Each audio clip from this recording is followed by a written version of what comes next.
And that's, these scriptures here, that's one of the things I think we need to keep in mind, because certainly for you and I, every once in a while we think, man, we've really got this figured out.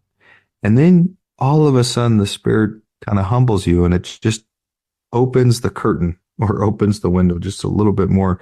You see a little bit more into the Lord's kingdom and you realize, I know nothing. Like I know absolutely nothing. And every time I think I've got this thing figured out, my vision's expanded a little bit as I truly seek to have it expanded. And then you realize, like, man, I feel like I'm starting all over again. I've got to relearn everything with this new lens, this new perspective, this new context. And it's just astounding and amazing to me how that happens over and over and over again. And that's the thing that in my heart of hearts, if I'm being honest, I get very frustrated and sometimes angry when I hear people so flippantly leave the church and leave the gospel. It really upsets me. And I don't know why, because it doesn't hurt my testimony at all. And it's not hurting the church at all. I don't really care about that. And I'm very much in line with, hey, do what you feel, man. Do your thing. You want to leave? That's fine. Like, I don't have an issue with it. So I kind of wonder, like, why does it hurt my heart so much?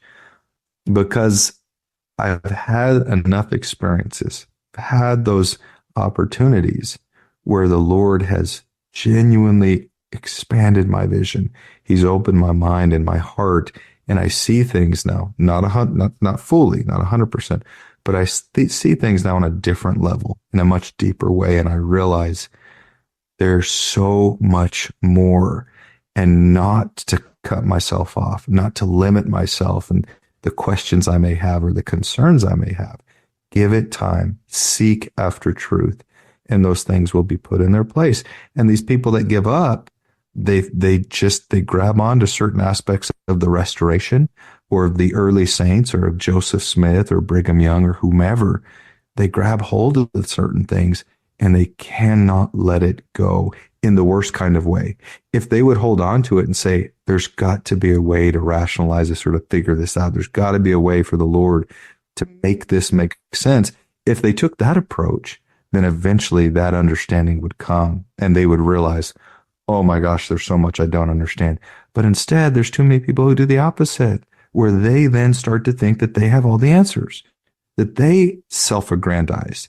They now are the Lord because they know for certain how things should or shouldn't be. They know what's best for the church or for the world, and that's so sad to me, because when those moments of clarity come, like spiritual clarity, when those moments happen, you realize, I am nothing.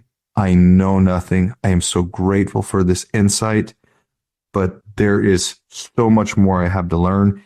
And you're just so grateful in that moment to be part of the Lord's kingdom, and that he still is willing to teach you, and he loves you enough to correct you, and every now and then to give you that deeper insight. And those people that walk away, they can't receive that anymore. They cut themselves off. And it just hurts my heart so much, because there was maybe a time in my life when that could have happened to me. And graciously, it never did. I never got to that point of pride and of arrogance where I cut myself off completely from the Lord and from his kingdom, and so it hurts when you see people who do that, because they do not know. They know not what they do. Honestly, I mean, they have no idea what they're missing out on because of the pride that they've put in their way.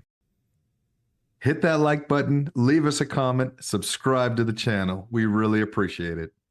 They may seem like little things, but liking, commenting, it helps the algorithm push our content out to more people. So it's our small way of sharing the gospel in a social media age.